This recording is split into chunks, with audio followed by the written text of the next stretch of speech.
Cyber Daily News for June 15th, 2026.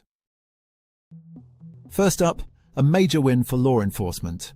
The FBI and Google have dismantled the Outsider Enterprise phishing service, a platform that ran more than 9,000 phishing sites, stole nearly 4 million credit cards, and caused roughly $1.9 billion in losses. Google also filed suit in Manhattan, alleging the operators abused AI tools, including its own Gemini model, to mass-produce convincing fake websites across more than 1.5 million URLs. Next, a supply chain attack with a familiar playbook. Researchers at Sansec found malicious JavaScript injected directly into files served by Awesome Motive's content delivery network, backdooring WordPress sites running OptinMonster, TrustPulse, and PushEngage. The tampered code never touched the victim's own server. Sites pulled it straight from the source, echoing the Polyfill supply chain attack Sansec uncovered back in 2024. In ransomware, a crew calling itself The Gentleman is climbing fast.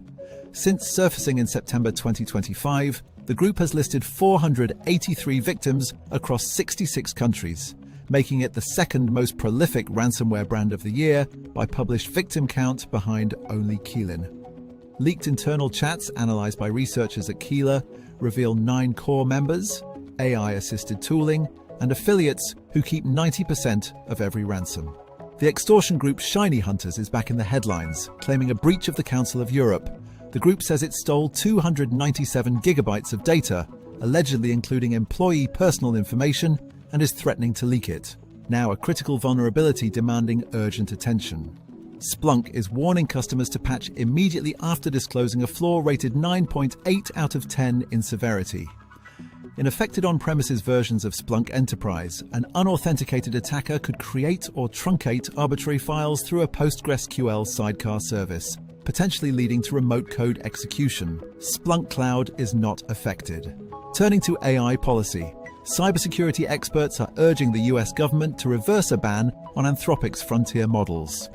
Access to 2 of the company's large language models, Mythos 5 and Fable 5, has effectively been cut off to non-US nationals under a Trump administration order, and security professionals are now pushing back on the restriction. Across the Atlantic, the UK government says it uncovered more than 400 vulnerabilities in AI systems through a series of internal hackathons. Government departments tested frontier models directly and surfaced hundreds of weaknesses. A reminder that the rush to deploy AI is opening fresh attack surface. And finally, an unusual disruption. The Office of the Maine Attorney General has taken its data breach reporting portal offline after someone posted fake breach reports, including bogus entries naming VRChat and Discord. Officials suspended the system to sort out the phony submissions. CVE numbers and other details can be found in the links in the show notes. That's a wrap for today's Cyber Daily News. Be sure to subscribe to stay up to date with the latest in cybersecurity. Catch us on YouTube and your favorite podcast platform. See you next time.